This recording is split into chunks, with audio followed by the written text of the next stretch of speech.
Fala galera, um bom dia aqui, Elias, diretamente de Antofagasta, Chile para vocês. Como vocês estão, meus queridos inscritos, minha querida audiência? Espero que todos estejam bem.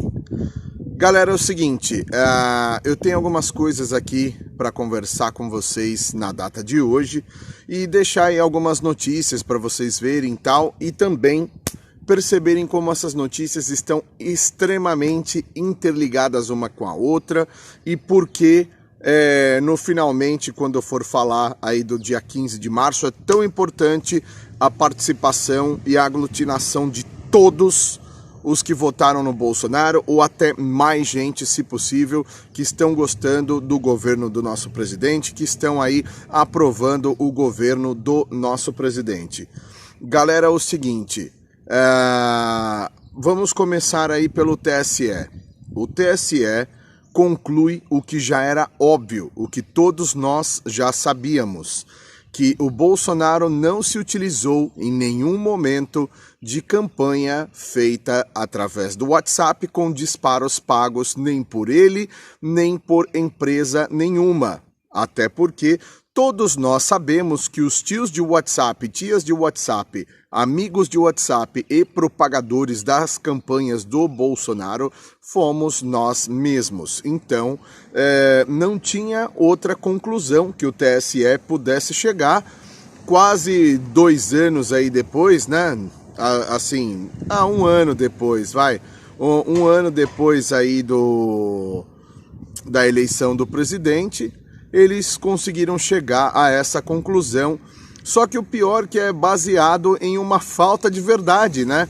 Porque um jornalequinho aí de quinta categoria mostra uma coisa, e aí os jornais maiores que deveriam checar fatos, que deveriam ser profissionais, ter alguma coisa mais imparcial, assim, para ter a sua linha editorial, abraça a ideia, cria a narrativa e pronto, abre-se uma investigação em cima disso. Só que agora eu quero ver quem vai pedir desculpas ao Bolsonaro e se, por que não, o presidente coloca um processo em cima dessas pessoas, uma vez que calúnia e difamação dá processo com indenização.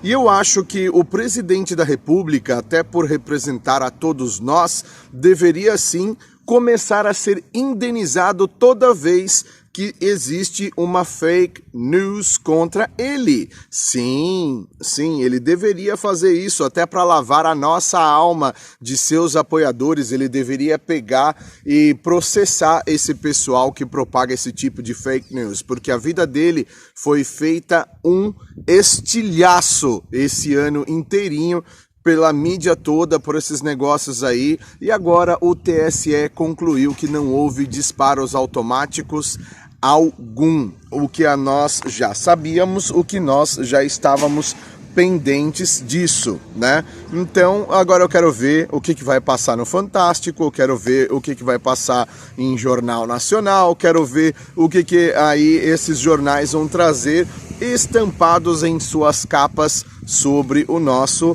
presidente Bolsonaro, né? E também quero ver se eles vão se retratar alguém e quero vê-los processados, se Deus quiser.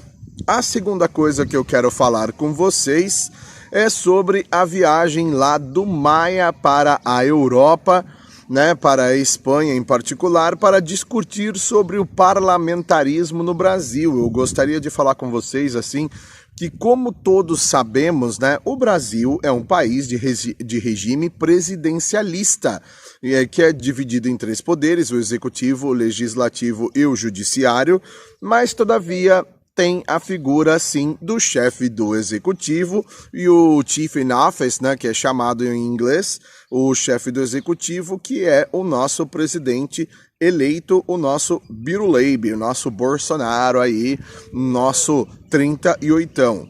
Então, galera, outra coisa que eu gostaria de falar com vocês aí é que vocês percebem como as coisas se encaixam? Vamos lá, vamos encaixar as peças desse quebra-cabeça aí para nós podermos bater um papo e vocês não acharem que eu sou louco. Vamos lá. Senhor Lula, senhor Poste e senhora estocadora de vento, os 3 viajam para a Europa exatamente em países que têm paraísos fiscais com bancos de contas numeradas sem identificação.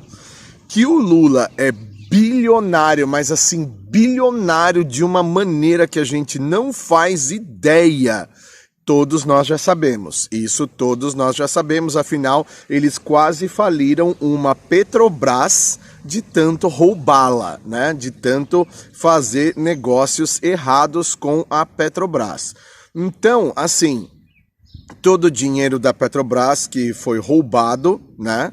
Ele está em contas na França, na Suíça e provavelmente na Alemanha também. Então, os três, né? O ladrãozinho de 9 dedos, a estocadora de vento e o poste viajam para a Europa para poder pegar esses recursos financeiros que estavam lá, aproveitando dessa liberdade aí do Lula, com essa disfarçatez, com essa desculpa daqueles regressistas que estão lá também na Europa, de dar a chave da cidade, de ele participar de eventos. Tudo balela, tudo para poder retirar esse dinheiro que está escondido na Suíça, na Europa toda, e agora esse dinheiro eletronicamente já foi distribuído para as contas de os verdadeiros laranjas, aqui, acolá, ali, nomes que você talvez nunca nem tenha escutado falar, nomes aí que de repente vão ficar ricos, vão acertar nas mega-senas do dia para a noite.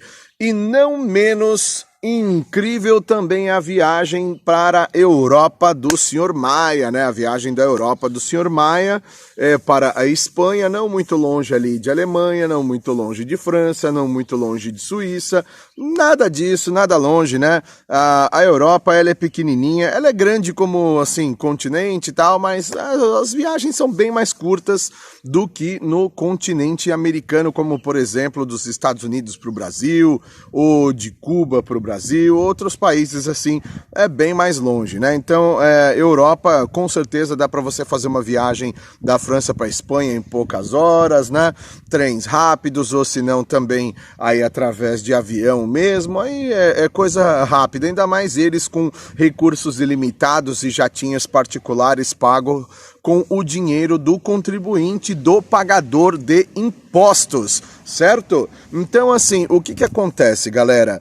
Rodrigo Maia, junto com esse pessoalzinho aí do 9 Dedos, da estocadora de vento, do poste, todo mundo na Europa, distribuição do dinheiro da Petrobras que está guardada em paraísos fiscais por contas numéricas sem identificação de nome, é disparado esse dinheiro para aqui, para colar, para aqui, para colar, para poder aí financiar as próximas eleições já para prefeitos, vereadores e tudo mais, de repente para deixar dinheiro na mão de alguns aliados, na mão de alguns deputados, para poder tirar esses 30 bilhões aí da mão do Bolsonaro de vez e derrubar o veto, para de repente molhar a mão do pessoal de STF. Então tudo vai se encaixando, tudo aí vai ficando um lindo bolo, né? Formando contra o Brasil, contra o nosso presidente, contra o verdadeiro Estado de Direito brasileiro, né? Só que se fosse um país sério, como por exemplo Estados Unidos, como por exemplo Inglaterra, esse pessoal, ao voltar, já seriam alvo de investigação e já estariam presos, pelo menos no caso do Rodrigo Maia, que foi para a Espanha e acabou dentro da Embaixada do Brasil na Espanha falando sobre parlamentarismo, o que é claramente um atentado à segurança nacional, uma vez que o Brasil não é um país parlamentarista e sim um país presidencialista, o que dá toda a configuração certinha de uma conspiração, de uma tentativa de golpe parlamentar para poder desinstituir do poder o nosso presidente, o nosso Biruleibe aí da presidência da República, tornando ele como um primeiro-ministro ou alguma figurinha assim que não tenha importância alguma, seja praticamente um figurão decorativo no poder, né? Então é isso que eu gostaria de falar com vocês e tem mais um último assunto, só que é o dia 15. Vocês entendem agora os motivos pelos quais vocês têm que ir na rua massivamente e cada um de vocês trazer pelo menos mais umas 5 ou 10 pessoas, eu acredito que nós precisemos de pelo menos coisa de uns 15 milhões de pessoas ou 20 milhões de pessoas, pelo menos nas ruas, para a gente ter um número expressivo. Só que eu quero que vocês saibam que também não vai adiantar só essas pessoas irem para a rua. Vocês terão também de irem para a rua e permanecerem na rua até que esse veto seja mantido. Dia 3 agora vai ter uma tentativa de derrubar o veto. Fiquem espertos. Fiquem espertos. Depois que virar lei, não vai adiantar nada. Não vai adiantar nada. O impeachment do Bolsonaro será construído, será costurado através desses 30 bilhões. Fiquem espertos. Fiquem aí com a cabeça na jogada. Vocês não estão entendendo a gravidade da situação. Então, assim, Brasil, vá em massa no dia 15, mas fiquem espertos no dia 3. Se no dia 3 eles derrubarem o veto, vão para a rua antes. Vão para a rua antes e peçam, se possível, até, se for necessário, uma virada de mesa dos nossos heróis, sabe? Uma virada de mesa dos nossos heróis, porque o Brasil vai ruir. E a partir do momento que o Brasil tiver nas mãos de gente inescrupulosa, já era, amigo. Aí não vai adiantar chorar em cima do leite derramado, ok? Então é isso, o meu recado. Esse é o primeiro vídeo do dia. Se vocês gostaram do vídeo, por favor, comentem, compartilhem. Não se esqueçam de se inscrever e ativar o sininho de notificações. Vocês têm de agir. O Brasil vai cair nas mãos deles de volta em muito pouco tempo. Fiquem espertos, tá bom? É isso por hora. Elias, out.